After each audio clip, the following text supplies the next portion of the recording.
You've noticed it, haven't you? The pattern. The mediocre colleague who got promoted while you stayed behind. The manipulator who gets respect, while honest people get ignored.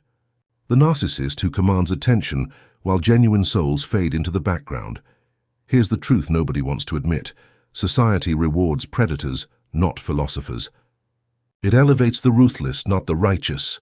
And while you've been playing by rules that don't exist, others have been playing an entirely different game. The statistics are brutal.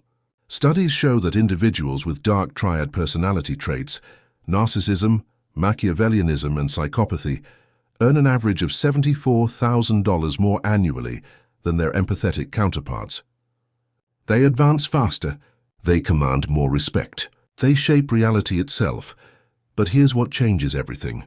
What if you could access that same psychological arsenal without losing your soul? What if there was a way to become dangerous, calculated, untouchable, using weapons forged by one of history's most controversial philosophers? Today I'm going to show you 12 dark realities that Nietzsche understood about human nature. Realities that most people spend their entire lives running from. But you're about to weaponize them. Let me guess your reality. You walk into rooms and people don't notice. You speak and others talk over you. You work harder than everyone around you. Yet somehow the credit flows to those who talk louder, strategize better, and manipulate more effectively. You've been taught to be kind, to be authentic, to just be yourself, and the right opportunities will come. You've been programmed to believe that hard work beats strategy, that integrity trumps influence, that eventually the good guys win. They lied to you. While you were learning to be nice, others were learning to be necessary. While you were developing skills, they were developing psychological leverage. While you were waiting for your turn, they were taking what they wanted. And here's the most disturbing part. You feel it. That gnawing sensation that you're operating with a handicap. That invisible force field that keeps you from the respect, the influence, the power you deserve. You're watching from the outside, while the psychologically dominant reshape reality to their advantage. You've been playing checkers while they've been playing chess. And the game? It's rigged against people who refuse to understand the darker mechanics of human psychology. The programming goes deep. Your parents, your teachers, your society. All of them installed software in your mind, designed to make you compliant, predictable, and ultimately powerless. They taught you to seek approval instead of commanding respect, to ask permission instead of taking territory, to apologize for your existence instead of dominating your environment. But what if you could reprogram yourself? What if you could access the operating system that runs beneath surface-level morality? That's where Friedrich Nietzsche enters the frame. Friedrich Nietzsche, a name that makes academics uncomfortable and philosophers defensive. Why? Because he saw through the comfortable lies civilization tells itself. Born in 1844, this German philosopher spent his life dissecting the psychological machinery of power, weakness, morality, and human nature. While others were writing about what humans should be, Nietzsche was exposing what we actually are. He watched the people around him, the good ones, suffer in mediocrity while the strong, the willing, the psychologically dangerous rose to power. And instead of condemning this reality, he decoded it. He understood that beneath every moral system, every social convention, every should and ought, there were power dynamics at play. Nietzsche didn't just write philosophy. He created weapons. His concepts, the will to power, master morality versus slave morality, the Übermensch, these aren't abstract theories. They're tactical manuals for psychological dominance. They're blueprints for becoming what he called beyond good and evil. Here's what most people don't understand about Nietzsche. He wasn't promoting cruelty or advocating for sociopathy. He was exposing the brutal mechanics of how power actually works in human hierarchies. He was showing you the game board everyone else pretends doesn't exist. And today, you're going to learn to play that game at a level that would make the master himself nod in approval. These 12 dark realities aren't just concepts. They're transformational weapons. Each one will strip away another layer of the programming that's been holding you back. Each one will make you more dangerous, more influential, more psychologically dominant. Let's begin your transformation. Reality. One, Nietzsche identified something he called herd morality, the collective programming designed to keep exceptional individuals mediocre. Society doesn't actually want you to be great. It wants you to be manageable. Every time you're told to be humble, to not rock the boat, to wait your turn, that's herd programming. The collective unconscious fear is that if you become too powerful, too different, too self-directed, you'll expose how average everyone else actually is. Here's the weapon. Recognize that guilt. Shame and self-doubt aren't natural feelings. They're social control mechanisms. When you feel the urge to shrink yourself, to apologize for your ambition, to dim your light, that's the herd trying to pull you back. The antidote? Develop what Nietzsche called sovereign individuality. Make decisions based on your own values, not collective approval. Every time you choose your path over popular opinion, you're becoming more dangerous. Reality number 2. Most people run from pain. They medicate it, avoid it, numb it. Nietzsche understood something different. That which does not kill us makes us stronger isn't a motivational poster. It's a strategic principle. Pain builds psychological armor. Suffering creates depth that comfort never could. Every betrayal, every failure, every moment of crushing disappointment. These aren't obstacles. They're raw materials for power. Here's what separates the psychologically dominant from everyone else. They mine their suffering for strategic advantage. They transform wounds into weapons. They use their darkest moments as fuel rather than excuses. The application is brutal. Stop running from discomfort. Start asking, what capability is this pain building in me? That breakup, it's teaching you emotional independence. That career failure, it's revealing who you can trust. That public humiliation, it's destroying your need for external validation. You're not broken. You're being forged. Reality. The 3. Nietzsche identified 2 fundamental moral frameworks that operate in every human hierarchy. Understanding this distinction is like seeing the Matrix code. Slave morality says, good is whatever makes me feel safe. Bad is whatever threatens me. The powerful are evil, and I am virtuous because I am weak. Master morality says, good is whatever enhances my power and capabilities. Bad is whatever diminishes them. I create my own values instead of inheriting society's values. Look around you. Most people operate on slave morality disguised as virtue. They call their fear compassion. They call their weakness empathy. They call their powerlessness authenticity. The weapon here is moral revaluation. Start evaluating every action, every relationship, every commitment through this lens. Does this enhance my power or diminish it? Does this make me more capable or more dependent? This doesn't mean becoming cruel. It means becoming sovereign. It means recognizing that you don't owe anyone an explanation for prioritizing your own development over their comfort. Reality number 4. At the core of Nietzsche's philosophy is this concept. Every organism, every human, every interaction is fundamentally about power. Not political power, not domination over others, but the expansion of one's capabilities, influence, and psychological territory. The people you think are just being nice, they're trading niceness for social capital. The person who's just trying to help, they're building debt and influence. Nothing is what it appears to be on the surface. Here's the dark reality. You're already playing power games. You're just playing them unconsciously and losing. Every conversation is a negotiation. Every relationship has a power dynamic. Every interaction shapes how much influence you command. The application, make the invisible visible. In every interaction, ask yourself, what is the power dynamic here? Am I expanding my territory or contracting it? Am I building influence or giving it away? Once you see power dynamics, you can't unsee them. And once you stop pretending they don't exist, you can start winning. Reality number 5. Nietzsche's concept of the Übermensch, the overman, isn't about biological superiority. It's about psychological self-creation. Most people inherit their identity from their parents, society, and peers. They never actually choose who they are.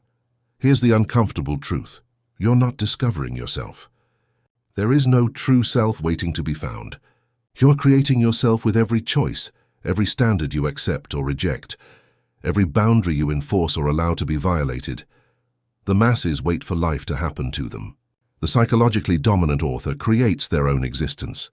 The weapon, conscious self-creation. Look at your current identity. What percentage of it did you consciously choose versus unconsciously absorb? Your beliefs about money, relationships, success, morality, are they yours or are they programming?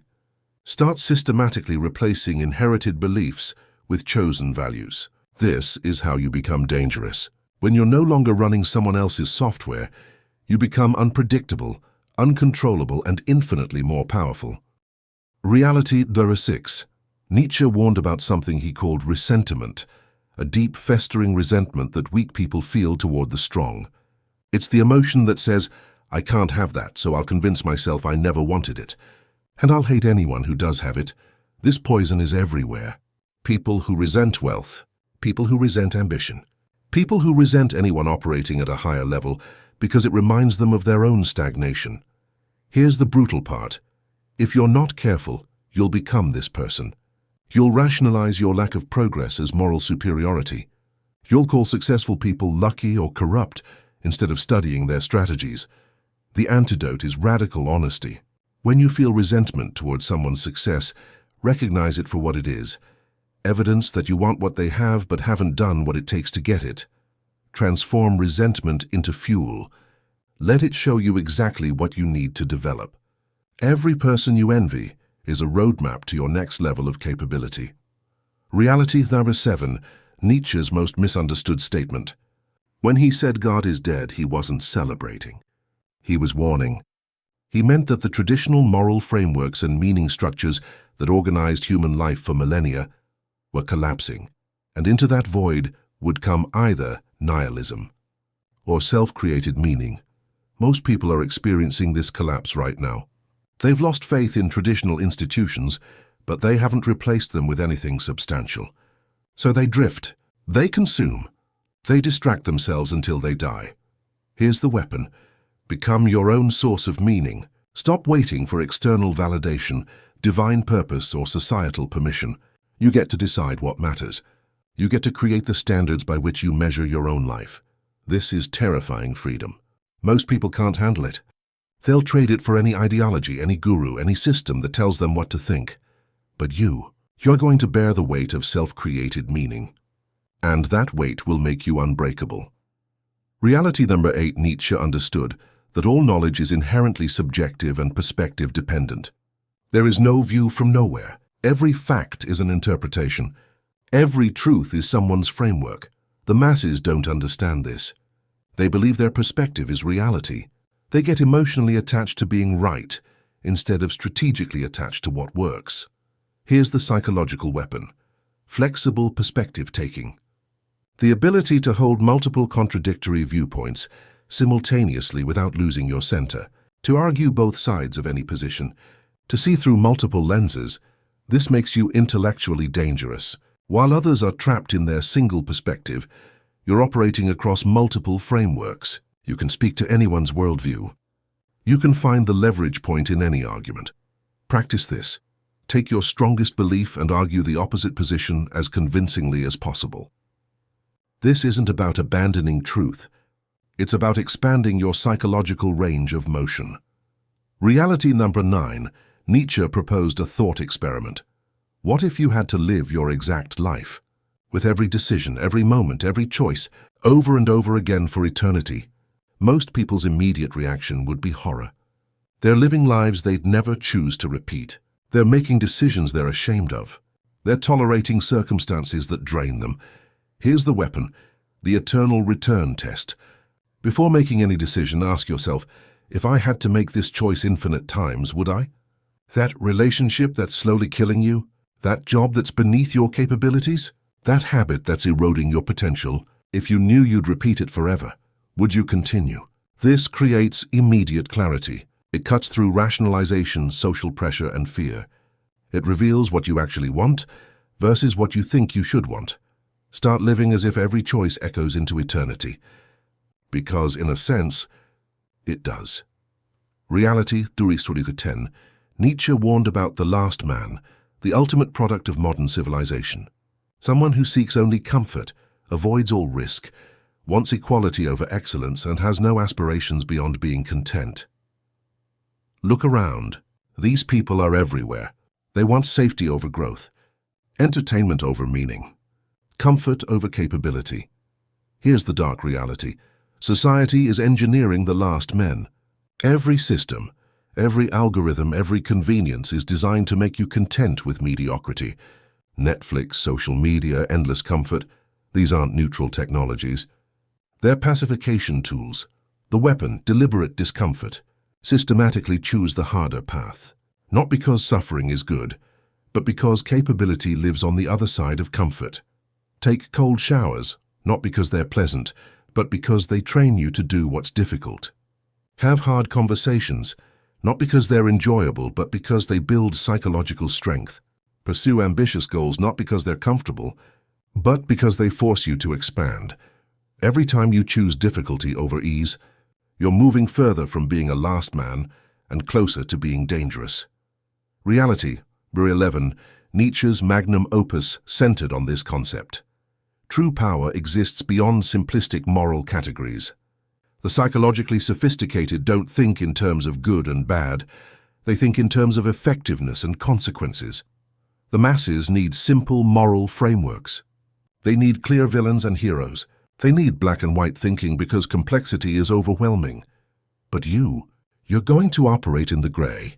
You'll come to understand that sometimes kindness can be a disguise for cruelty. That sometimes the right thing is actually self-sabotage. That sometimes what society calls bad is exactly what the situation requires. This doesn't mean abandoning ethics. It means developing sophisticated ethical reasoning rather than following simplistic rules. The application. Before making any decision, ask, what is the most effective action here regardless of how it will be perceived? Then ask, what are the real consequences, not the imagined moral implications? This is how you become strategically dangerous. You're not bound by the same moral constraints that limit everyone else's range of action. Reality 5 and 12. Nietzsche had a strange relationship with his influences. He revered them, learned from them, then symbolically killed them to move beyond their frameworks. He understood that psychological growth requires patricide, the destruction of your heroes.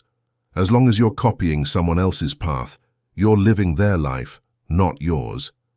As long as you're seeking someone else's approval, you're letting them define your worth. As long as you have idols, you're still a child. Here's the final weapon, systematic disillusionment. Look at everyone you admire and deliberately find their flaws, their limitations, their humanity. Not to tear them down, but to free yourself from the limiting belief that someone else has answers you don't. Extract the value from every teacher, every mentor, every influence, then transcend them. Take what serves you, discard what doesn't, and forge your own path. This is what Nietzsche meant by becoming who you are. Not discovering some hidden, authentic self, but destroying all the external frameworks until only your chosen identity remains. So let me paint you a picture. 6 months from now, you walk into that same room. But this time, people notice, not because you're louder or more aggressive, but because you command a different frequency. You've developed what Nietzsche called dangerous knowledge, the kind that changes how you move through the world. You no longer seek approval because you've become your own source of validation. You no longer fear rejection because you've transformed suffering into strategic fuel. You no longer play by rules designed to keep you weak because you've seen through the game. That colleague who used to overshadow you, they're now studying your moves. That person who used to dismiss you, they're now seeking your attention. The opportunities that used to go to others, they're now flowing toward the power you've cultivated. But here's what you need to understand while you're watching this video, making mental notes, thinking this is interesting. Someone else is already implementing these realities. Someone else is already becoming dangerous. Someone else is already taking the psychological territory you're hesitating to claim. Nietzsche wrote, "He who has a why to live can bear almost any how." You now have 12 whys, 12 frameworks, 12 weapons. The question is, what are you going to do with them? Will you go back to the comfortable lies? Will you return to playing by rules that guarantee your mediocrity? Will you continue pretending that being nice is a substitute for being powerful?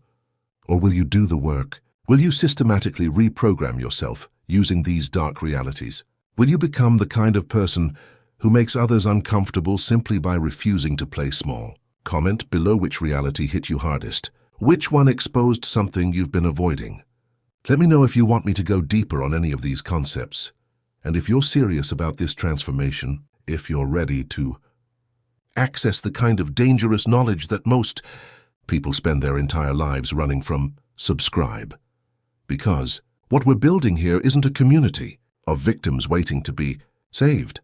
We're building an army of sovereign individuals who understand the game, play it masterfully, and refuse to apologize for their dominance. Nietzsche said it best: the individual has always had to struggle to keep from being overwhelmed by the tribe. If you try it, you will be lonely often and sometimes frightened. But no price is too high to pay for the privilege of owning yourself. Welcome to ownership. Welcome to power. Welcome to being dangerous. Now go build your weapon.